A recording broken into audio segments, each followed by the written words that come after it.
প্রিয় দর্শক, ফজরের পর আপনি যদি নিজের ডান হাত বুকে রেখে আপনি যদি আল্লাহ রাব্বুল আলামিনের এই পবিত্র নামটি আস্তে আস্তে গোপনে মাত্র ৭০ বার পাঠ করতে পারেন, ইনশাআল্লাহ পাঠ শেষ হওয়ার আগেই আল্লাহ রাব্বুল আলামিন আপনার ভেতরটা, আপনার কলবকে, আপনার অন্তরকে পরিষ্কার করে দেবেন। বলুন সুবহানাল্লাহ।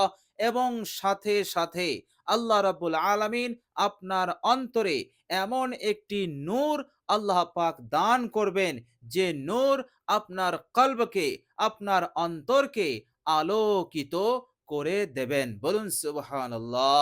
প্রিয় দর্শক, এর মতলব হচ্ছে আল্লাহ রাব্বুল আলামিন তিনার এই পবিত্র নামের বরকতে আপনার কলবে যে গুনাহের দাগ লেগে আছে, অর্থাৎ বিশ্বনবী সাল্লাল্লাহু আলাইহি ওয়াসাল্লাম তিনি বলেছেন, বান্দা যখন কোনো গুনাহ করে সেই গুনাহের কারণে একটি কালো দাগ কলবে পড়ে যায়। তো প্রিয় দর্শক, গুনাহের কারণে যে সমস্ত কালো দাগ কলবে থাকবে, আল্লাহ রাব্বুল আলামিন এই ইসমে আজমটি পড়ার সাথে সাথে সমস্ত কালো দাগকে মিটিয়ে দিয়ে পরিষ্কার করে দেন, এবং সাথে সাথে আল্লাহ রাব্বুল আলামিনের প্রদত্ত সেই খাস নূর এসে আপনার কলবকে আলোকিত করে দেয়। বলুন সুবহানাল্লাহ।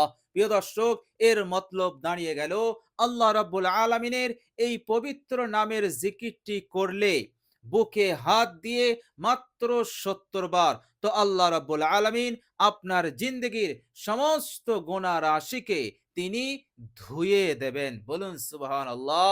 আল্লাহ রাব্বুল আলামিন মাফ করে দেবেন। আর কখনো কোনোদিন আল্লাহ পাক ওই গুনাহের হিসাব আপনার কাছ হতে নেবেন না। বলুন সুবহানাল্লাহ। আর ওই গুনাহের বেবরকতি নহসাত আপনার সংসারে, আপনার জিন্দগিতে, আপনার পরিবারের ওপর, আপনার সন্তানদের ওপর পড়বে না ইনশাআল্লাহ। আল্লাহ রাব্বুল আলামিন এইভাবে করে আপনাকে হেফাজত করে দেবেন ইনশাআল্লাহ। প্রিয় দর্শক, তাছাড়া এই মূল্যবান ইসমে আজমটি পাঠ করতে পারলে আল্লাহ রাব্বুল আলামিন আপনাকে যেমন আপনার কলবকে আলোকিত করে দিয়েছেন, ধুয়ে দিয়েছেন, অনুরূপভাবে এই দুনিয়ার জিন্দগিতে, এই সাংসারিক জীবনে আপনার যে অভাব অনটনের কষ্ট রয়েছে, বিপদ আপদ মুসিবত রয়েছে, ঋণের বিপদ, আরো না জানি কত ধরনের পেরেশানি থাকতে পারে, তো আল্লাহ রাব্বুল আলামিন এই সমস্ত পেরেশানি, বিপদ মুসিবত, অভাব অনটনকে আল্লাহ রাব্বুল আলামিন দূর করে দেবেন। বলুন সুবহানাল্লাহ। আল্লাহ রাব্বুল আলামিনের এত বড় বরকতপূর্ণ, ফজিলতপূর্ণ এই নাম। প্রিয় দর্শক, এই পবিত্র নামটি আমাদেরকে আন্তরিকতার সহিত, ইখলাসের সহিত আল্লাহ রাব্বুল আলামিনের উপরে আস্থা ভরসা রেখে আমাদেরকে পাঠ করতে হবে। তো প্রিয় দর্শক, চলুন আমরা জেনে নেই সেই মহামূল্যবান ইসমে আজমটি কি, এবং আমরা এই ইসমে আজমটি পড়ার আগে আর কি আমাদের পড়তে হবে।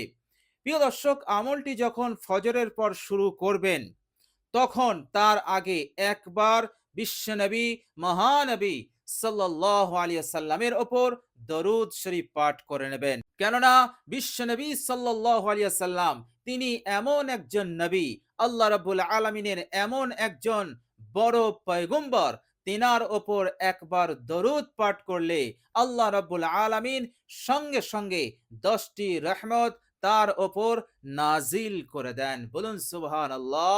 জান্নাতে যাওয়ার জন্য একটি রহমতই যথেষ্ট, কিন্তু আল্লাহ রাব্বুল আলামিন সঙ্গে সঙ্গে 10টি রহমত নাজিল করে দেন, 10টি গুনাহ মাফ করে দেন, এবং 10টি নেকি তার আমল নামায় লিখে দেন।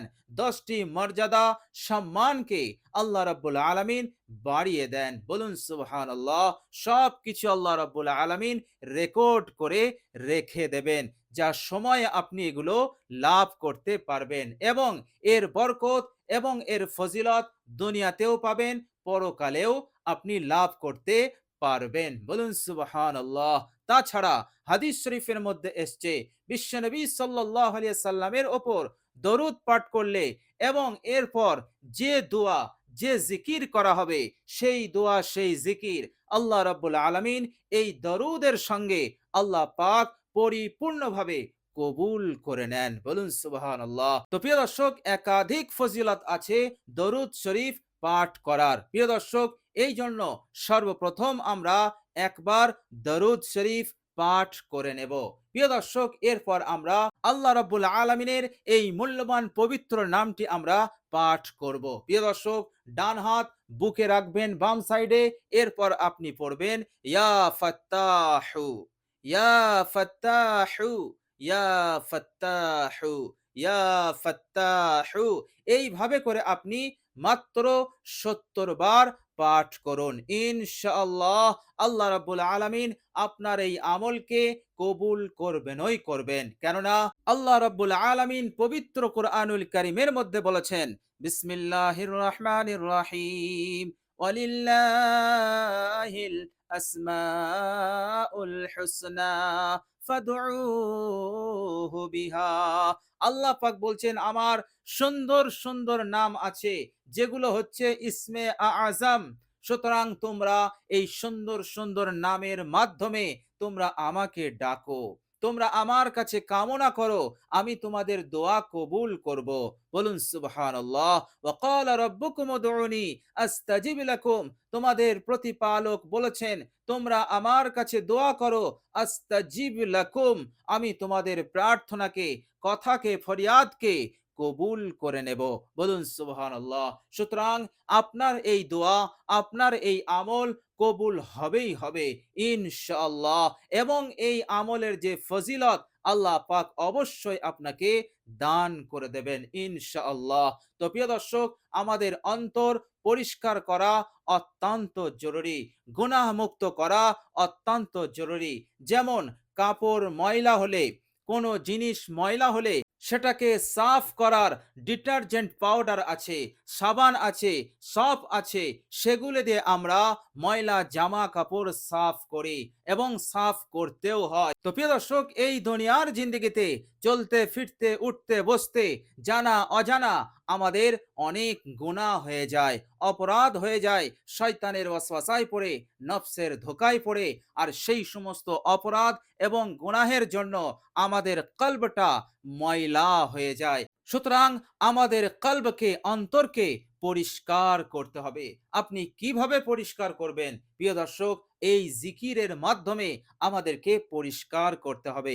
তো প্রিয় দর্শক, আল্লাহ রাব্বুল আলামিনের এই পবিত্র নামের জিকির আপনি এইভাবে করুন। ইনশাআল্লাহ আপনার অন্তরকে আল্লাহ পাক পরিষ্কার করে দেবেন এবং খাস নূর দিয়ে আলোকিত করে দেবেন ইনশাআল্লাহ।